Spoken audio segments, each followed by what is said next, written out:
स्वागत है आपका अपने YouTube चैनल अग्निपथ वॉरियर पर। सबसे पहले आप बताएंगे कैसे हैं आप? सब बढ़िया ना? आशा करता हूँ कि आप जो पीवाई की सीरीज़ है उसको एंजॉय कर रहे होंगे। मज़ा आ रहा होगा आपको देखते हुए। ठीक है, चीज़ें समझ में भी आ रही होंगी और कहीं ना कहीं आपके एग्ज़ाम से रिलेटेड चीज़ें हैं तो आपको करने का भी उत्साह जो है वो बढ़ता जा रहा होगा। देखिए, होता क्या है कि स्टार्टिंग में तो बच्चे इसको करते हैं, लेकिन धीरे धीरे जो नंबर ऑफ़ स्टूडेंट्स है वो डिक्रीज़ होता जाता है और यही एक सबसे बड़ा कारण बनता है रिज़ल्ट में पीडीएफ में नाम ना आने का। तो इस सीरीज़ का हमारा एकमात्र लक्ष्य है पीडीएफ में नाम लेके आना। पीडीएफ में समझते हो ना, मतलब जो रिटेन एग्ज़ाम है हमारा, रिटेन एग्ज़ाम को हमें क्वालिफाई करना है। ठीक है, तभी तो हमारा पीडीएफ में नाम आएगा। चलिए शुरू करते हैं आज के वेरी फर्स्ट क्वेश्चन से। हाँ, वन मोर थिंग, जैसे मैंने आपको बताया था कि आप लोग इस सीरीज़ के प्रॉपर नोट्स बना रहे हैं या नहीं बना रहे। अगर नहीं बना रहे हैं तो क्यों नहीं बना रहे हैं, कमेंट बॉक्स में मुझे ज़रूर बताइएगा। या सब चीज़ अगर आपको आती हैं बहुत अच्छी बात है, लेकिन मैं आशा करता हूँ कि आप इसके नोट्स बनाते चलें। और नोट्स से भी ज़रूरी चीज़ है रिवीज़न। अगर आप इसका रिवीजन नहीं करेंगे तो इस पीवाई की सीरीज़ का आपकी लाइफ में और पूरे यूट्यूब पर कोई महत्व नहीं रह सकता। इस पूरे पीवाई की सीरीज़ का एक ही लक्ष्य है, आर आर आर, मतलब triple R, revision, revise, revision. Okay, चलिए शुरू करते हैं to the very first question. पहला क्वेश्चन है हमारा वैदिक काल से रिलेटेड है। इसमें पूछा गया है कि वेद वर कंपोज्ड इन विच पीरियड, वेदों की रचना किस काल में हुई थी। तो सबसे पहले मैं आपको बता देना चाहता हूँ कि जो वैदिक चीज़ें हैं हमारी, जो वेद हैं, वो वेदों की जो रचना हुई थी वो हमारी वैदिक काल में हुई है। अच्छा, एक चीज़ और, हाँ, तो वैदिक काल में इसकी रचना हुई है। इसका जो टाइम पीरियड माना जाता है वो 1500 से 600 ईसा पूर्व का माना जाता है। ठीक है, दूसरे हमारे 4 वेद हैं जैसे कि आप यहाँ पे देख रहे होंगे, 1 2 3 एंड 4। ऋग्वेद, यजुर्वेद, सामवेद और अथर्ववेद। तो इसमें सबसे जो प्राचीन हमारा वेद है, सबसे पुराना जो वेद माना जाता है वो है ऋग्वेद। अच्छा, ऋग्वेद से रिलेटेड कुछ चीज़ें और हैं। सबसे प्राचीन वेद है, इसकी इसका जो टाइम पीरियड है वो 1500 से 1200 ईसा पूर्व माना जाता है। अच्छा, इसमें है क्या मुख्य, कभी कभी हमारे जो एग्ज़ाम्स में जो क्वेश्चंस आते हैं वो आते हैं, वेद का नाम दे देगा, फिल इन द ब्लैंक्स दे देगा या फिर मैचिंग दे देगा कि ऋग्वेद का मुख्य विषय क्या है। तो ऋग्वेद का मुख्य जो विषय है वो है देवताओं की स्तुति, मतलब देवताओं की प्रार्थनाएं करना। ठीक है, अच्छा, ऋग्वेद में मंडल कितने हैं? तो बहुत ही इंपॉर्टेंट ये चीज़ है, ऋग्वेद में हमारे 10 मंडल हैं और 1028 सूक्त हैं। भारतीय संस्कृति का सबसे प्राचीन ग्रंथ माना जाता है जैसा मैंने आपको बताया, और इसके जो मुख्य देवता हैं वो इंद्र, अग्नि, वरुण, सोम, ये हैं। अच्छा, ऋग्वेद से रिलेटेड एक बहुत इंपॉर्टेंट क्वेश्चन एक और है जो मैं आपको यहाँ बता देता हूँ। एक है हमारा गायत्री मंत्र। गायत्री मंत्र के बारे में सबने सुना होगा, ओम भूर्भुवः स्वः करके जो है। तो जो गायत्री मंत्र है वो भी कहाँ से लिया गया है? वो भी हमारा ऋग्वेद से लिया गया है। ऋग्वेद के कौन से मंडल से लिया गया है ये भी क्वेश्चन बन जाता है। तीसरे मंडल से लिया गया है। अच्छा, जो गायत्री मंत्र है हमारा वो कौन से देवता की आराधना पे देने, तो ये हमारा सूर्य देवता को समर्पित है। सूर्य देवता को समर्पित है। अच्छा, इसके रचयिता या इसकी जो रचना है वो किसने की थी? तो गायत्री मंत्र के जो रचयिता या फाउंडर जो माने जाते हैं वो विश्वामित्र जी माने जाते हैं। सबने सुना होगा इनके बारे में। चलिए बात करते हैं हम दूसरे वेद की। दूसरा जो हमारा वेद है वो है यजुर्वेद। यजुर्वेद का जो मुख्य विषय है वो है यज्ञ। बस देखिए, पहले में क्या है, देवताओं की स्तुति। अब देवताओं की स्तुति हम कैसे करेंगे? प्रार्थनाएं हैं उसमें, लेकिन उनको और खुश करने के लिए हमने क्या करा, यज्ञ वगैरह, अनुष्ठान वगैरह। तो ये अनुष्ठान वगैरह की जो विधि है वो किसमें है? यजुर्वेद में। इसमें यज्ञ करने वाले पुरोहितों वगैरह के बारे में बताया गया है। बस इससे रिलेटेड इतना ही है। नंबर 3 पे हमारा आ जाता है सामवेद। सामवेद में क्या है? सामवेद में है मंत्रों का ज्ञान। ये देखिए, गायत्री मंत्र तो हमारा, लोग कंफ्यूज कहाँ होते हैं मैं आपको बताता हूँ। सामवेद में है मंत्रों का गायन, कि मंत्रों को कैसे गाया जाए। बहुत चीज़ समझ रहे हैं ना आप? जैसे संगीत, भारतीय संगीत का आधार भी इसको माना जाता है। जैसे मंत्र है, मंत्र को हम कैसे गाएं, छंद में, दोहा में, रोला में, सोरठा में कैसे गाएं, उस चीज़ के बारे में जो बताया गया है वो सामवेद में बताया गया है। और अधिकांश जो इसके मंत्र हैं वो कहाँ से लिए गए हैं? वो ऋग्वेद से लिए गए हैं, क्योंकि देखो मंत्रों के गायन के बारे में उसका प्रकार बताया गया है। तो ऑब्वियसली जो मंत्र हैं ऋग्वेद में हैं उन्हीं को उठा के तो उनके गायन का प्रकार बनाया गया होगा। ठीक है, वेरी सिंपल। चलो अगला है अथर्ववेद। अच्छा, अथर्ववेद में टोटका वगैरह से भी रिलेटेड भी चीज़ें आ जाती है इसमें। टोटका वगैरह से रिलेटेड चीज़ें जो रहती हैं वो अर्थवेद में ही रहती हैं। जैसे आयुर्वेद है, चिकित्सा है, गृहस्थ जीवन से रिलेटेड जो भी चीज़ें आपको मिलेंगी वो अर्थवेद में मिलेंगी। तो 4 वेद हमारे, ऋग्वेद देवताओं से रिलेटेड, देवताओं की प्रार्थनाओं से रिलेटेड, अथर्ववेद यज्ञ धार्मिक अनुष्ठानों से रिलेटेड, सामवेद हमारा मंत्रों के गायन मतलब संगीत से रिलेटेड, और चौथा जो है टोटका, आयुर्वेद, चिकित्सा, हमारे जो गृहस्थ जीवन जो डेली लाइफ की चीज़ें हैं उनसे रिलेटेड अथर्ववेद हो जाता है। चलिए, तो ये क्वेश्चन है, वेदों की रचना किस काल में हुई थी? तो वेरी सिंपल, वैदिक काल में हुई थी। अगला क्वेश्चन है, सबसे प्राचीन वेद किसको माना जाता है? तो सबसे प्राचीन वेद यजुर्वेद को माना जाता है? नहीं। यजुर्वेद में क्या है? यजुर्वेद में है यज्ञ, यज्ञ के बारे में। सामवेद, सामवेद में क्या है? मंत्रों का गायन, मंत्रों का गायन। और अथर्ववेद में क्या है? अथर्ववेद में टोना टोटका, टोना टोटका और आयुर्वेद, आयुर्वेद, गृहस्थ जीवन, सामान्य जीवन से रिलेटेड जो भी चीज़ें आएंगी वो इसमें आएंगी। तो सबसे प्राचीन वेद किसको माना जाता है? ऋग्वेद से। और ऋग्वेद में क्या है? 10 मंडल हैं, 1028 सूक्त हैं इसमें। ठीक है, चलिए अगला question, who is the head of the Indian state? अच्छा, इंडियन स्टेट की बात हो रही है तो इस इंडियन स्टेट का मतलब क्या है यहाँ पे? यहाँ पे क्या मतलब राज्य से है या पूरे भारत से है? तो यहाँ पे जो इंडियन स्टेट का मतलब है वो पूरे हमारे इंडिया से है, होल इंडिया, होल इंडिया से मतलब है, ना कि राजस्थान पंजाब अलग अलग राज्य से। तो पूरे भारत का जो हेड है वो किसको माना जाता है? राज्यपाल, राज्यपाल को नहीं। क्यों? क्योंकि राज्यपाल जो होते हैं वो हमारे कहाँ होते हैं? ये राज्य में होते हैं। अच्छा, चीफ जस्टिस नहीं, क्योंकि इनका काम क्या है? ये हमारे न्याय व्यवस्था को देखते हैं, केंद्र में ही होते हैं लेकिन ये न्याय व्यवस्था को देखते हैं। अच्छा, राष्ट्रपति और प्राइम मिनिस्टर, तो यहाँ पे दो चीज़ें होती हैं। जो हमारा प्राइम मिनिस्टर है वो क्या होता है? Head of the government, head of the government मतलब जो सरकार, जो नेता को हम चुन के भेजते हैं ये उनके हेड होते हैं। तो फिर राष्ट्रपति कौन है? राष्ट्रपति है हमारे head of the Indian state, head of the state या head of the Indian state. इसका जो सही आंसर है वो ये होने वाला है। इसको मैं पूरा क्रम में आपको समझाता हूँ, आप ये देखिए, पूरी पीडीएफ लगा रखी है मैंने।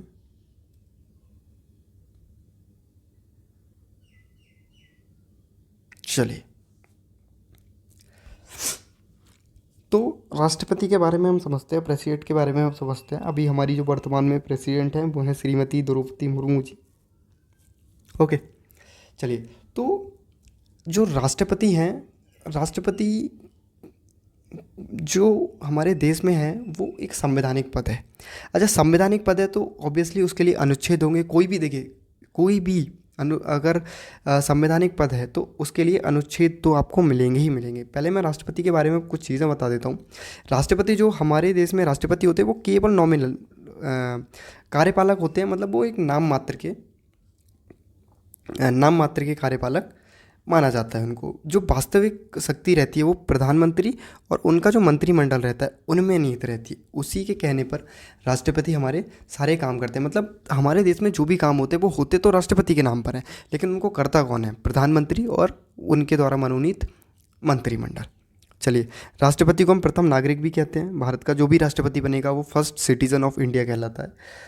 और सबसे इम्पोर्टेंट चीज़, इसको आप हाईलाइट चाहो तो हाईलाइट कर लीजिए, ये क्या है? तीनों सेनाओं का सर्वोच्च कमांडर किसको बोला जाता है? राष्ट्रपति को। कल को आपकी सर्विस लग जाती है, आप Indian navy, Indian air force, Indian army कहीं भी जाते हैं तो अल्टीमेटली आपके जो सर्वोच्च कमांडर होंगे वो राष्ट्रपति जी ही हमारे होंगे या होंगी, जो भी है। ठीक है, चलिए शुरू करते हैं। पहला अनुच्छेद जो है, देखिए किसी भी संवैधानिक पद के लिए कोई भी आर्टिकल जो रहता है, अगर राष्ट्रपति का हमारा 52 से शुरू होके और 75 तक जाता है, ठीक है। इसके आगे भी आर्टिकल्स हैं लेकिन वो इतनी ज़रूरी नहीं है, जो भी है मैं आपको समझाता चलूँगा लाइन बाई लाइन। तो सबसे पहला जो हमारा आर्टिकल है वो आर्टिकल नंबर 52, मतलब अनुच्छेद नंबर 52। उसमें क्या है? इसमें कहा गया है कि भारत में एक राष्ट्रपति होगा। मतलब सीधी सी उन्होंने कह दी कि आर्टिकल 52 में कुछ नहीं बोला, उन्होंने कहा कि आर्टिकल 52 के तहत एक राष्ट्रपति होगा। मतलब हमारे देश में जो राष्ट्रपति बैठता है वो संविधान के किस अनुच्छेद के तहत बैठता है? 52 के तहत। उन्होंने कहा कि एक राष्ट्रपति होना चाहिए। ठीक है, अगला है आर्टिकल 53, संघ और कार्यपालिका शक्ति राष्ट्रपति में निहित होगी। तो जो शक्तियाँ होती हैं वो राष्ट्रपति में निहित होती हैं, लेकिन ये नाम की शक्तियाँ होती हैं। असली काम कौन करता है? प्रधानमंत्री और मंत्रिमंडल करते हैं। 54 है राष्ट्रपति का निर्वाचन। तो इन्होंने कह दिया कि राष्ट्रपति का चुनाव होगा। अब चुनाव कैसे होगा वो आगे की प्रक्रिया है। आर्टिकल जो 55 है वो कहा है निर्वाचन की प्रक्रिया, मतलब इनका जो चुनाव है उसकी प्रक्रिया। अनुच्छेद 56 में इनके कार्यकाल के लिए बोला गया है। तो देखिए इनका जो कार्यकाल रहता है वो 5 वर्ष का रहता है। और भारत में एक चीज़ और है, जैसे आपने अमेरिका वगैरह में देखा होगा कि राष्ट्रपति केवल 2 बार ही मनोनीत होता है, लेकिन हमारे यहाँ पे क्या है कि राष्ट्रपति कितनी भी बार राष्ट्रपति बन सकता है, कितनी भी बार बन सकता है। ये देखो 57 में बोला गया है पुनः निर्वाचन के लिए पात्रता होती है। 58 में राष्ट्रपति बनने के लिए योग्यता क्या है इनकी? सबसे पहली चीज़ 65 वर्ष की आयु पूर्ण कर ली हो इन्होंने। राज्यसभा या लोकसभा में का मेंबर सदस्य बनने की इनके पास योग्यता होनी चाहिए। दूसरी चीज़ ये भारत के नागरिक होने चाहिए और किसी भी संवैधानिक पद पर नहीं होने चाहिए। अगर ये किसी भी संवैधानिक पद पर हैं, जैसे एमपी हैं, एमएलए हैं या कोई भी है ना, उच्च न्यायालय की न्यायाधीश है, तो इन्होंने क्या करना है, इन्होंने सबसे पहले अपने पद से रिजाइन देना है, तब ये राष्ट्रपति की कुर्सी पर बैठ पाएंगे। मतलब किसी भी संवैधानिक पद पर वो व्यक्ति नहीं होना चाहिए जो राष्ट्रपति के लिए चुना जा रहा है। ठीक है, चलिए आगे बढ़ते हैं। अगला है 58 राष्ट्रपति बनने की योग्यता, जो मैंने आपको बता दी। 19 में है पद की शर्तें, पद की शर्तों के बारे में बताया गया है। और आर्टिकल 60 में है शपथ एवं प्रतिज्ञान। इनको शपथ कौन दिलाता है? तो राष्ट्रपति के लिए जो शपथ दिलाते हैं वो दिलाते हैं हमारे CGI, chief justice of India. Supreme court के जो चीफ जस्टिस ऑफ इंडिया होंगे, सर्वोच्च न्यायालय के जो न्यायाधीश होंगे, मुख्य न्यायाधीश, वो इनको शपथ दिलाते हैं। अगला है 61 क्या है? महाभियोग। महाभियोग का मतलब क्या होता है? हटाना। राष्ट्रपति को उनके पद से हटाया जा सकता है, लेकिन केवल एक शर्त पर, और वो शर्त क्या है?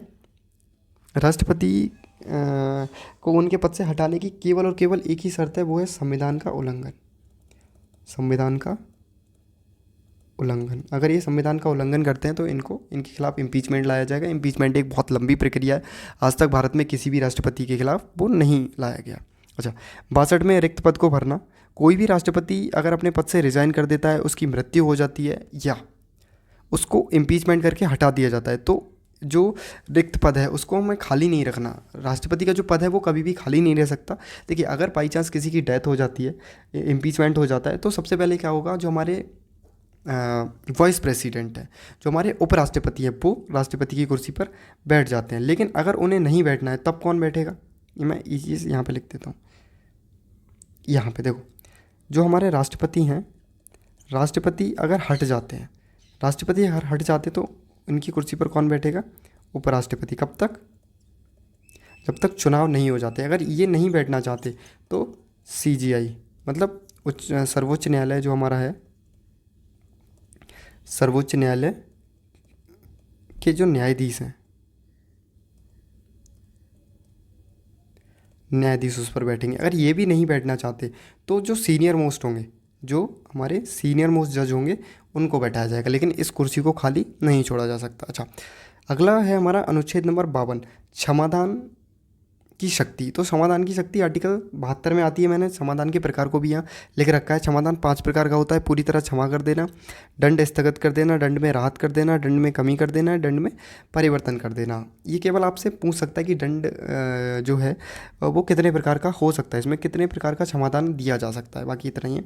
अगला है 74 मंत्रिमंडल राष्ट्रपति को सलाह देगी। और 75 में क्या है कि जो हमारा राष्ट्रपति है, जो हमारे माननीय राष्ट्रपति जी हैं, वो प्रधानमंत्री या फिर और जो मंत्रिमंडल है उनकी नियुक्ति करते हैं। अब ये नियुक्ति कैसे करते हैं? जैसे देखिए एमपी का चुनाव होता है, एमपी का चुनाव होता है तो हम उनको चुनकर भेजते हैं। वही लोग राष्ट्रपति को अपना जो वोट है वो दिखाते हैं कि भाई हमारा बहुमत ज़्यादा है और हम इस विशेष व्यक्ति को अपना प्रधानमंत्री स्वीकार करते हैं, तो राष्ट्रपति उस व्यक्ति को प्रधानमंत्री बना देते हैं। अच्छा, फिर प्रधानमंत्री के कहने पर ही राष्ट्रपति मंत्रिमंडल का विस्तार करते हैं या मंत्रियों की नियुक्ति करते हैं। जैसे कोई रक्षा मंत्री, कोई गृह मंत्री, कोई हमारा विदेश मंत्री है ना, कोई खाद्य मंत्री, ऊर्जा मंत्री, अलग अलग तरह के जो मंत्री बनते हैं। ठीक है, तो राष्ट्रपति की हमारी जो और शक्तियाँ वो क्या क्या हैं? प्रधानमंत्री की नियुक्ति, मंत्रिमंडल की नियुक्ति, राज्यपालों की नियुक्ति, न्यायाधीश की नियुक्ति, है ना, CAG, CAG, UPSC, election commission, इन सब के जो चेयरमैन बनते हैं, SPSC के जो चेयरमैन बनते हैं, वो भी इनकी नियुक्ति कौन करते हैं? हमारे ये महामहिम राष्ट्रपति जी। राजदूतों की नियुक्ति, विदेशी राजदूतों के परिचय पत्र स्वीकार करना, इन सब का कार्य क्या है? राष्ट्रपति द्वारा ही नियुक्ति किए जाते हैं। अच्छा, अब मैं यहाँ पे कुछ चीज़ें मार्क कर रहा हूँ जो आर्टिकल आपके लिए इंपॉर्टेंट है एग्जाम के पॉइंट ऑफ व्यू से। एक तो article number 52, article number 53, article number 54, ठीक है। इसके बाद आर्टिकल नंबर 60 और आर्टिकल नंबर 61, इसके बाद आर्टिकल नंबर 72 और आर्टिकल नंबर 75। ये एग्ज़ाम के पॉइंट ऑफ व्यू से बहुत ही ज़्यादा इंपॉर्टेंट आर्टिकल हैं, ठीक है, तो इनको थोड़ा ध्यान में रखेंगे। चलिए आगे बढ़ते हैं। आगे, who is the supreme commander of the Indian arm forces? तो इंडियन आर्म फोर्सेज का सुप्रीम कमांडर कौन होता है? वो हमारे राष्ट्रपति जी होते हैं। चलिए आगे बढ़ते हैं। राष्ट्रपति बनने की न्यूनतम आयु 35 वर्ष होती है। अच्छा, विधेयकों को मंजूरी कौन देता है? विधेयक का मतलब समझते हैं बिल। जैसे आपने सुना होगा कि आज लोकसभा में ये बिल पास हो रहा है या राज्यसभा में आज ये बिल पास हो रहा है, तो इसको फाइनल जो मंजूरी दी जाती है वो किसके द्वारा दी जाती है? तो इसकी भी जो मंजूरी है वो राष्ट्रपति के द्वारा दी जाती है। लेकिन कैसे दी जाती है वो मैं आपको बताता हूँ। देखो, हमारी जो संसद है, संसद के 3 पार्ट होते हैं, लोकसभा,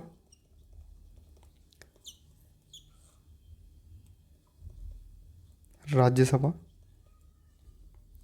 देखो, लोकसभा को और क्या कहते हैं? इसको कहते हैं हाउस ऑफ पीपल, और इसको क्या कहते हैं? हाउस ऑफ एल्डर्स, ठीक है। अच्छा, तीसरा जो होता है इसमें वो हमारे होते हैं राष्ट्रपति जी। तो संसद के 3 पार्ट, लोकसभा, राज्यसभा और राष्ट्रपति। अब देखिए, कोई बिल आया, या तो वो बिल राज्यसभा में आएगा या लोकसभा में आएगा। हम अभी मान के चलते हैं कि कोई भी जो बिल है वो राज्यसभा में आता है। अब राज्यसभा में या तो वो पास होगा या वो बिल फेल हो जाएगा, ठीक है। अगर वो पास हो जाता है तो वो जाता है फिर राज्यसभा। अब राज्यसभा में भी 2 कंडीशन है, या तो पास होगा या फिर फेल होगा। फिर अभी हम मान लेते हैं कि फेल हो जाता है तो चीज़ें वहीं ख़त्म है, लेकिन ये सब नहीं होता। मैं आपको आगे जब विशेष तरह से इसको पढ़ाऊंगा तब समझाऊंगा कि कौन सा बिल राज्यसभा में मंजूर हो सकता है और कौन सा नहीं हो सकता। चलिए, यहाँ पे पास होने के बाद जो बिल है वो जाएगा हमारे राष्ट्रपति जी के पास। अब देखिए, राष्ट्रपति जी के पास भी कितनी शक्तियाँ हैं। या तो ये इसको यस बोलेंगे, या इसको ये नो बोलेंगे, या फिर इसको रिजर्व रख लेंगे अपने पास ही, या इसको रिटर्न कर देंगे, ठीक है। ये शक्तियाँ हमारे राष्ट्रपति जी के पास हैं। यस बोल दिया, अगर इन्होंने यस बोल दिया तो ये जो बिल है ये क्या बन जाएगा? ये विधेयक बन जाएगा, ये कानून बन जाएगा। ये चीज़ होती है। अब ना कब कर सकते हैं, रिजर्व कब कर सकते हैं, रिटर्न कब कर सकते हैं, ये आगे की चीज़ें हैं। मैं आपको आने वाली वीडियोज़ में इनको धीरे धीरे बताता रहूँगा। चलिए अगला क्वेश्चन देखते हैं। अगला क्वेश्चन है, which is the smallest continent? सबसे छोटा जो महाद्वीप है वो कौन सा है? तो ये क्वेश्चन मैं कल आपको करा चुका हूँ, आपके रिवीजन के लिए ही मैंने डाला था कि आप रिवीजन इसका कर रहे हैं या नहीं कर रहे हैं। तो आंसर इसका हो जाएगा बी। कमेंट बॉक्स में आप बताएंगे, ठीक है। अगला क्वेश्चन है, which of the following is called matter? मतलब इसमें पूछा गया निम्नलिखित में से किसे पदार्थ कहा जाता है? पदार्थ क्या हो सकता है? क्या प्रकाश पदार्थ है? नहीं। क्या ध्वनि पदार्थ है? नहीं। क्या ऊर्जा पदार्थ है? नहीं। पदार्थ क्या है? Anything that has mass and occupies space, जिसका द्रव्यमान हो और जो स्थान घेरता हो। देखो, अभी आप जब क्लास देख रहे होंगे तो आपके हाथ में फ़ोन होगा। अब जो फ़ोन है आपका, तो देखो फ़ोन क्या है? फ़ोन एक तरह का पदार्थ ही है। कैसे? फ़ोन का एक तो द्रव्यमान है, दूसरा आप इसको चाहे अभी कुर्सी पे बैठ के वीडियो देख रहे हो, चाहे चारपाई पे लेट के आप वीडियो देख रहे हो, कहीं पे भी आप रखोगे तो ये स्थान घेरेगा, और स्थान घेरेगा और द्रव्यमान है अगर इसमें, तो ये क्या हो जाता है? ये हो जाता है हमारा पदार्थ। अब इसके बारे में मैं डिटेल में चीज़ें बताता हूँ। ये देखिए, सबसे पहले रसायन विज्ञान क्या होता है, केमिस्ट्री क्या होती है?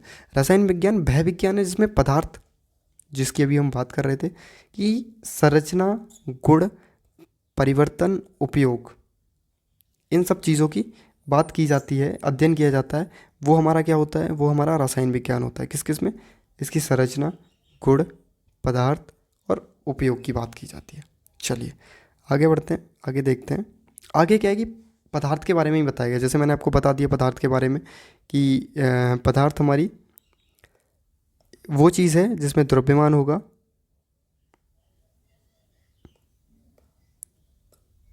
जिसमें क्या होगा, द्रव्यमान होगा और जो स्थान घेरेगी वो चीज़ हमारी क्या हो जाएगी, पदार्थ। जैसे पानी है, हवा है, पत्थर है, लकड़ी है, लोहा है, ये सब क्या है, ये हमारे पदार्थ हो जाएंगे। अब पदार्थों की अलग अलग तरह से अलग अलग डेफिनेशन हो सकती है। देखो पदार्थ तीन प्रकार के हो सकते हैं। नंबर एक ठोस, नंबर दो द्रव्य और नंबर तीन गैस। ठोस क्या है, ठोस एक वो चीज़ है जिसका आकार और आयतन दोनों ही निश्चित है। जैसे अगर हम बात फ़ोन की, मैं बात कर रहा था तो मैं फ़ोन की दोबारा बात कर लेता हूँ। देखो इसमें इसका आकार भी निश्चित है और आयतन भी निश्चित है, तो ये जो है वो ठोस है। पदार्थ का कैसा प्रकार हो गया, ठोस। जैसे देखो पत्थर है, पत्थर को हाथ में पकड़ो, उसका आकार आयतन सब कुछ निश्चित है। जैसे बर्फ़ है तो ये भी क्या हो गया, ये भी तुम्हारे ठोस पदार्थ हो गए। दूसरा द्रव्य, द्रव्य क्या है, निश्चित आयतन। आयतन तो निश्चित है लेकिन आकार नहीं है। जैसे पानी, तेल, कोल्ड ड्रिंक। हाँ, कोल्ड ड्रिंक के नाम से ठंडा ठंडा हो गया है। चलिए आगे देखते हैं। तो अब जैसे पानी है, पानी को आपने ग्लास में लिया तो वो ग्लास की आकृति का हो गया, ठीक है। अगर हम इसको कटोरी में ले लेते हैं तो ये कटोरी का आकार आ जाएगा। इसको हम किसी अन्य बर्तन में ले लेते हैं तो वो अन्य बर्तन, मतलब जैसा बर्तन वैसी उसकी शेप, वैसा उसका आकार जा रहा है। तो मतलब आकार तो निश्चित नहीं है ना, निश्चित क्या है, एक आयतन। मतलब 1 लीटर पानी है तो वो 1 लीटर ही है। ये थोड़ी ना है कटोरी में करोगे तो आधा लीटर हो जाएगा, समझे। चलिए आगे बढ़ते हैं। गैस, गैस का ना तो आकार है ना आयतन है, दोनों ही चीज़ें निश्चित नहीं होती, वो चीज़ हमारी क्या होती है, गैस। जैसे ऑक्सीजन है, ऑक्सीजन को तुम कैसे भी करके देख लो, ना तो उसका आयतन पता लग रहा, ना तुम्हें उसका आकार पता लग रहा। ऑक्सीजन, हवा, नाइट्रोजन, हाइड्रोजन, ये सब कैसी चीज़ें हैं, ये हमारी गैसीय चीज़ें हैं। चलो अब बात करते हैं पदार्थ। आपने पढ़ लिया पदार्थ है क्या, पदार्थ समझ गए। पदार्थ का वर्गीकरण देख लेते हैं कि शुद्ध पदार्थ, अशुद्ध पदार्थ, मिश्रण, ये सब चीज़ें बहुत आती हैं एग्जाम में। तो ये होता क्या है, आज चलो इनको ख़त्म करते हैं पढ़ के, ठीक है। चलो सबसे पहले हम बात करेंगे शुद्ध पदार्थ की। तो शुद्ध पदार्थ है क्या भैया, क्या तो होती है शुद्ध पदार्थ। हर कोई आदमी आज शुद्ध के नाम पे ही चीज़ें बेच रहा है, लेकिन क्या वो सच में शुद्ध है, नहीं। चलो वो खैर बाद की बात है मार्केट की। पहला हमारा लक्ष्य है नौकरी पाना और देखना चीज़ों को कि कैसे हमें करना है, अपना लक्ष्य कैसे बनाना है, ठीक है। चलो तो पदार्थ जो है हमारे दो प्रकार के हो सकते हैं, एक तो तत्व और एक यौगिक। तत्व मतलब एलिमेंट, केवल एक प्रकार के परमाणु। परमाणु अणु के बारे में मैं इसके आगे वाली क्लास में आपको बताऊंगा। तत्व क्या होता है, जिसमें केवल एक ही प्रकार की चीज़ें होती हैं। जैसे देखो हमने सोना लिया, सोने में एक ही प्रकार के कण हैं तो वो क्या हो गया, तत्व। लोहा, लोहा में एक ही प्रकार के कण हैं तो वो क्या हो गया, तत्व। ऑक्सीजन हमारी एक ही प्रकार की है तो ये क्या हो गया, तत्व। लेकिन ऑक्सीजन में अगर हमने हाइड्रोजन मिला दिया एक रेशियो 2 के रेशियो में, तो ये क्या बन गया, पानी। और पानी बन गया तो ये बन गया यौगिक, क्योंकि इसमें दो चीज़ें आ गई, ठीक है। तो यौगिक क्या होता है, जब दो या दो से अधिक तत्व निश्चित अनुपात में मिल जाते हैं। मतलब यही कि हाइड्रोजन के 2 परमाणु और ऑक्सीजन का 1 परमाणु अगर हम मिला देते हैं तो ये क्या बन जाता है, यौगिक। लेकिन अगर हम हाइड्रोजन को अलग रखते हैं, ऑक्सीजन को अलग रखते हैं, तो हाइड्रोजन अपने आप में तत्व है, ऑक्सीजन अपने आप में तत्व है, समझे। जैसे CO2, अगर हम CO2 को अलग अलग ले लें, अलग अलग का मतलब है अगर हम यहाँ से CO2 में C अलग ले लें, O अलग ले लें, तो ये क्या बन जाएगा, ये तत्व, ये तत्व। लेकिन जैसे ये CO2 आपस में आते हैं तो ये क्या बन जाते हैं, यौगिक। NaCl, नमक। Na अगर हम अलग लेंगे और Ca अलग लेंगे तो ये क्या है, अपने आप में तत्व है। लेकिन जैसे ये दोनों साथ आ जाते हैं, एक निश्चित अनुपात में आ जाते हैं, तो ये क्या बन जाते हैं, ये यौगिक बन जाते हैं। चलिए अगला देखें, मिश्रण। मिश्रण दो प्रकार का हो सकता है, समांगी मिश्रण या विषमांगी मिश्रण। समांगी मतलब होमोजीनियस, जो एक समान दिखाई देता है। एक समान कैसे दिखाई देगा, जैसे नमक है भैया, नमक और पानी का तुमने घोल बना दिया और पूरे को घुमा दिया, तो उसमें पता चल रहा है कि नमक कहाँ है और कितना है, क्या है। ये तो है कि नमक है, लेकिन ये थोड़ी पता है कि कितना क्या है, तो ये क्या बन गया, समांगी मिश्रण। लेकिन वही चीज़ अब आपने करा क्या, रेत ली और पानी ले लिया, दोनों को मिला दिया, लेकिन रेत तो बैठ गई नीचे, तो अब उसमें पता चल रहा है कि पानी कहाँ है और रेत कहाँ है, समझे। तो वो क्या हो गया, विषमांगी मिश्रण।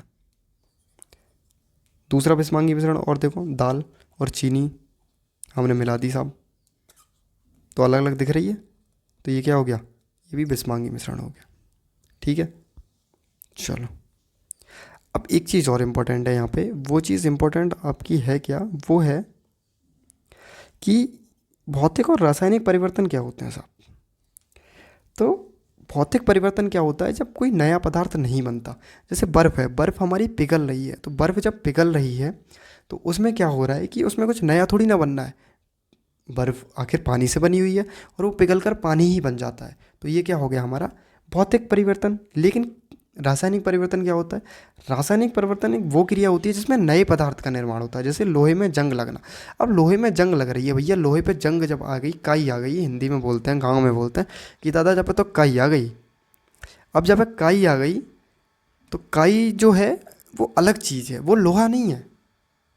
अरे जैसे तुमने देखा होगा कि बारिश के मौसम में अगर हमारी लोहे की कोई चीज़ बाहर पड़ी है तो उस पर क्या जंग लग जाती है, तो हमारे घर के बड़े बूढ़े क्या कहते हैं, अरे लला बापे तूने बाहर छोड़ दी ये चीज़, बापे काई आ गई। अब काई आ गई तो वो कमज़ोर पड़ गई,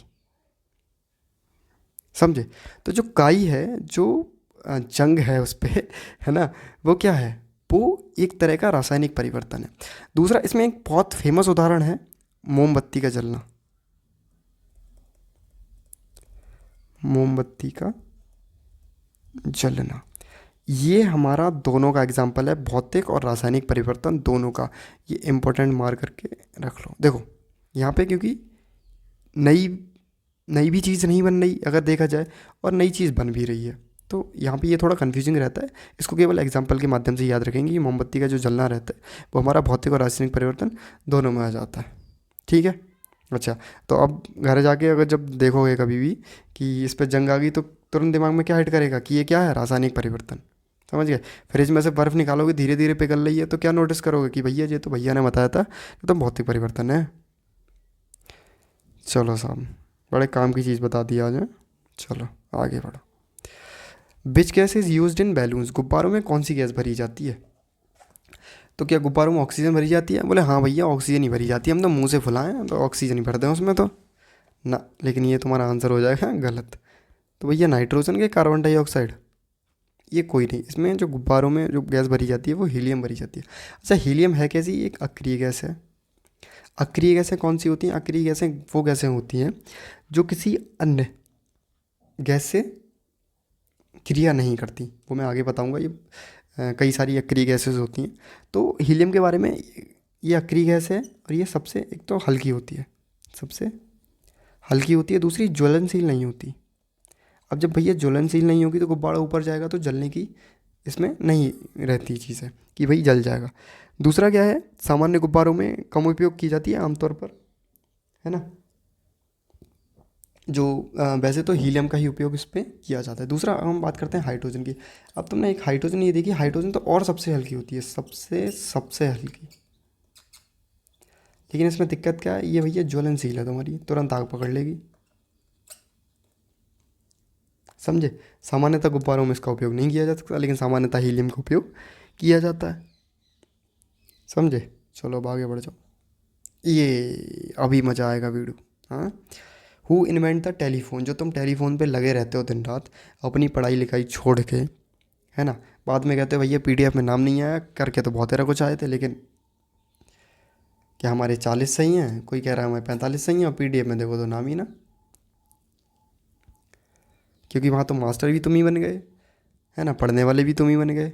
चक्कर ये रहता है, काबिल भी तुम ही बन गए, है ना। तो जो फ़ोन है, इस फ़ोन का सबसे पहले तो सही इस्तेमाल करना सीखना है।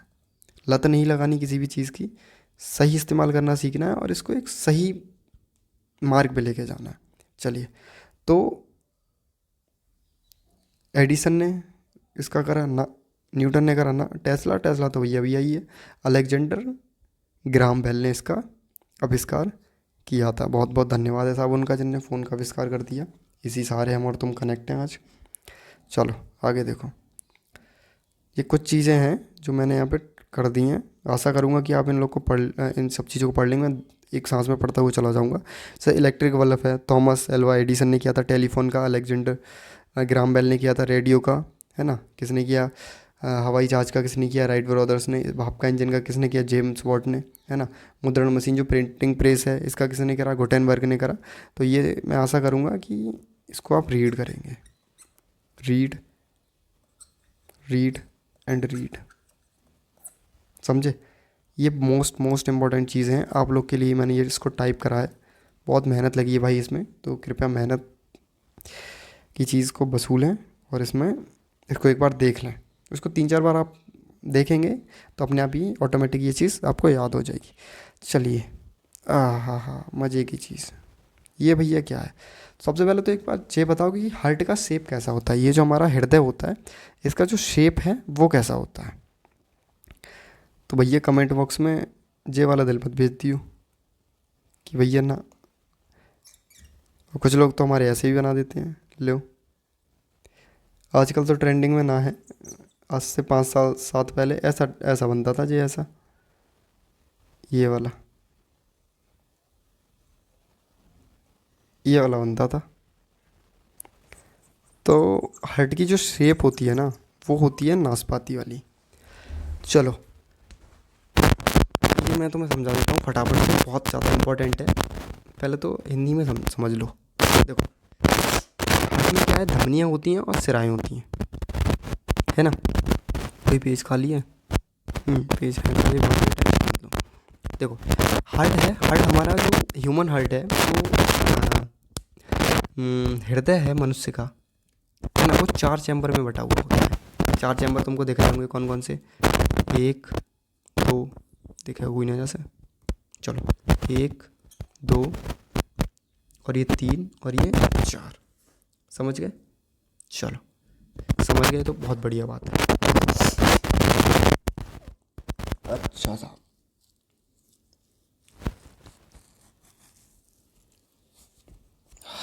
पसीना बहुत बिगड़ आ रहा है, बहुत बिगड़ गर्मी है इस टाइम में। तो देखो, ऊपर की साइड जो होते हैं इसमें, ऊपर की साइड, ऊपर की साइड का जो भाग होता है वो होता है एट्रियम। अच्छा, मैं यहाँ पे छोड़ो, ये सब तुम आप पढ़ लेना अपने आप से, मैं यहाँ पे समझा देता हूँ। देखो, जैसे ये है हमारा मनुष्य का हृदय, इस यहाँ देखो, चलो छोड़ो, इसी में बता देता हूँ। ये है, तो अगर हम यहाँ पे देखें तो ये हमारी लेफ़्ट वाली साइड होती है, और ये हमारी जो होती है वो राइट वाली साइड होती है। मतलब ये राइट और ये लेफ़्ट, है ना, दायां, और ये होता है हमारा बायां। चलो देखो, जो हमारा एट्रियम होता है इसको हम बोलते हैं आलिंद, और जो हमारा ये हाँ वेंट्रिकल होता है ना, ये जो हमारा वेंट्रिकल होता है इसको बोलते हैं निकाय, निलय, सॉरी। तो देखो, हार्ट ये क्या है, राइट एट्रियम मतलब सीधी साइड का आलिंद, एट्रियम को आलिंद बोलेंगे और वेंट्रिकल को क्या बोलेंगे, निलय बोलेंगे, है ना। तो अब मैं यहाँ पे एक बार में तुम्हें समझा देता हूँ इसका प्रोसेस क्या होता है हार्ट का।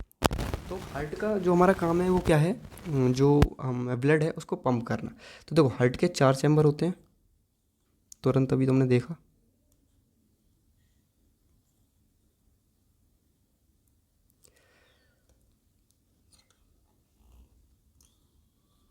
ठीक है, इसको मैं बना देता हूँ।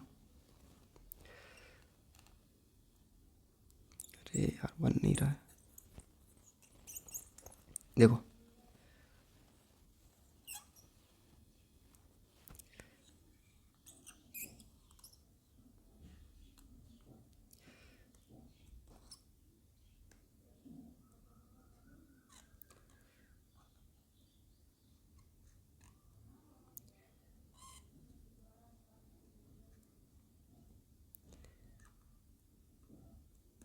ठीक है, ऐसे मान लो।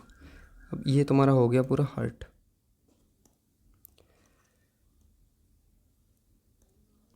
चलो,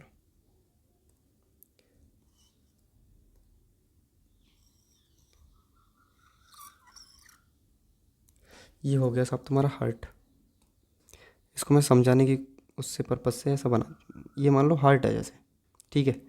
अब जब हार्ट है ये, तो हुआ क्या भाई साहब कि इसके 4 तो चैम्बर हैं। हमारे जो हार्ट है, हार्ट में क्या है, 4 चैम्बर हैं साहब। अब 4 जो चैम्बर हैं वो कैसे हैं, देखो,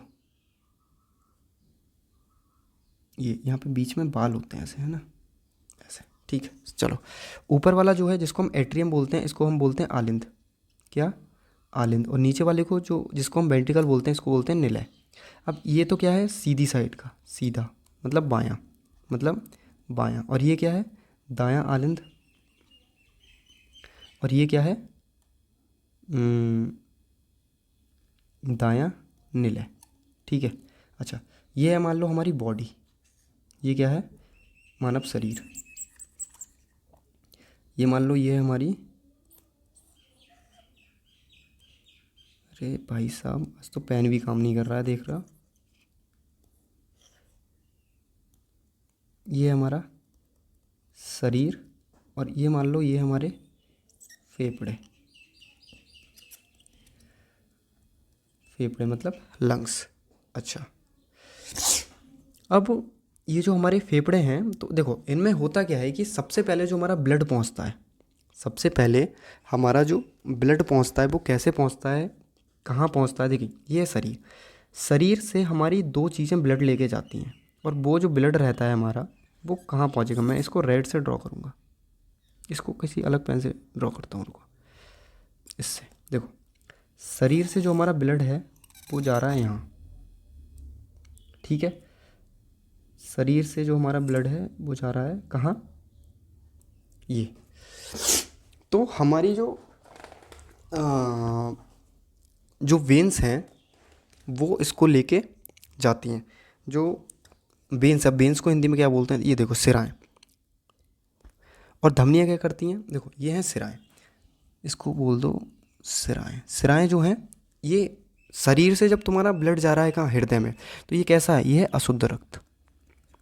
क्या, अशुद्ध रक्त। अशुद्ध रक्त पहुंचा कहाँ, सीधे मतलब बाएं आलिंद में। बाएं आलिंद से ये जो रक्त है वो कहाँ आएगा, ये आएगा बाएं निलय में। बाएं निलय से क्या होगा, बाएं निलय से एक क्या होता है, आर्टरी। आर्टरी का मतलब समझते हो तुम, जैसे सिरा, ये तो हो गई सिराएं, लेकिन यहाँ से क्या होगा, धमनी। बाएं हमारे निलय से एक धमनी ब्लड लेके जाएगी कहाँ, फेफड़े में। और फेफड़े में जो हमारा ब्लड है वो फिर से वापस कौन लेके आएगा, वापस हमारा कहाँ आ जाएगा, दाएं आलिंद में। मतलब ऐसे मान लो ये ब्लड यहाँ से गया, यहाँ से ब्लड यहाँ गया, यहाँ से फिर यहाँ गया, यहाँ गया, और यहाँ से फिर यहाँ आ गया, ठीक है। और यहाँ के ज़रिए ये कहाँ आ गया, फिर से शरीर में आ गया। यहाँ पे इसको O2 मिल जाता है। तो सबसे पहले शरीर का जो हमारा अशुद्ध रक्त है वो आता है बाएं आलिंद में। बाएं आलिंद से ये जाता है बाएं निलय में।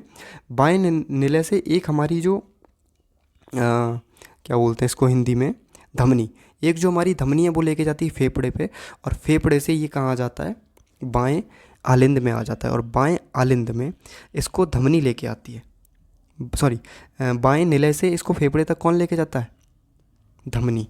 ये जो लेके जाती है इसको लेके जाती है धमनी। अच्छा, दूसरी चीज़, फिर ये जो फेफड़े से जो शुद्ध, यहाँ से रक्त क्या हो गया, शुद्ध, यहाँ से शुद्ध होता है रक्त, और हमारे दाएं आलिंद में आता है। दाएं आलिंद से दाएं निलय में आता है, और दाएं निलय से ये फिर से कहाँ पहुँच जाता है, ये जो शुद्ध रक्त है ये पहुँच जाता है हमारे शरीर में। यही चीज़ मैंने इसमें पूरा करा है, देखो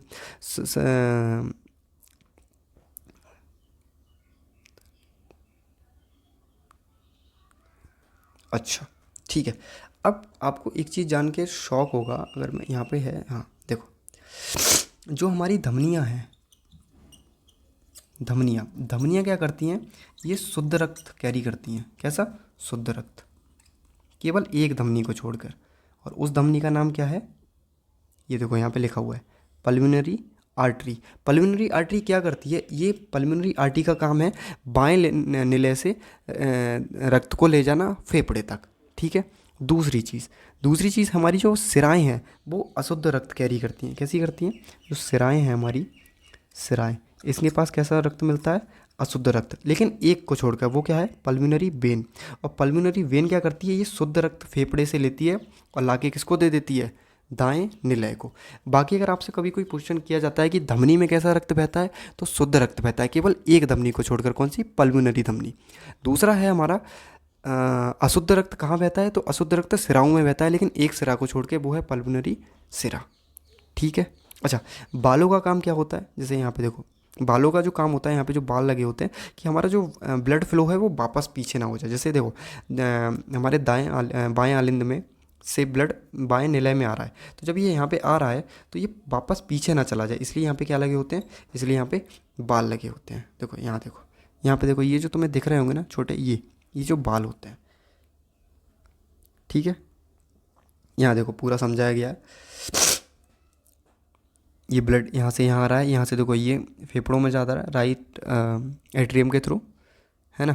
राइट एट्रियम से ब्लड जा रहा है और ये फिर कहाँ आता है, लेफ़्ट एट्रियम में आता है, लेफ़्ट एट्रियम से लेफ़्ट वेंट्रिकल, और उसके बाद बॉडी में हमारा पहुँच जाता है। तो मैंने कुछ डिटेलिंग यहाँ पे करी हुई है। जैसे मानव हृदय के 4 कक्ष होते हैं।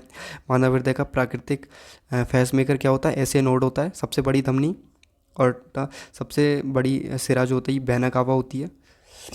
पल्मोनरी आर्टरी अशुद्ध रक्त ले जाती है, पल्मोनरी वेन जो है वो शुद्ध रक्त ले जाती है।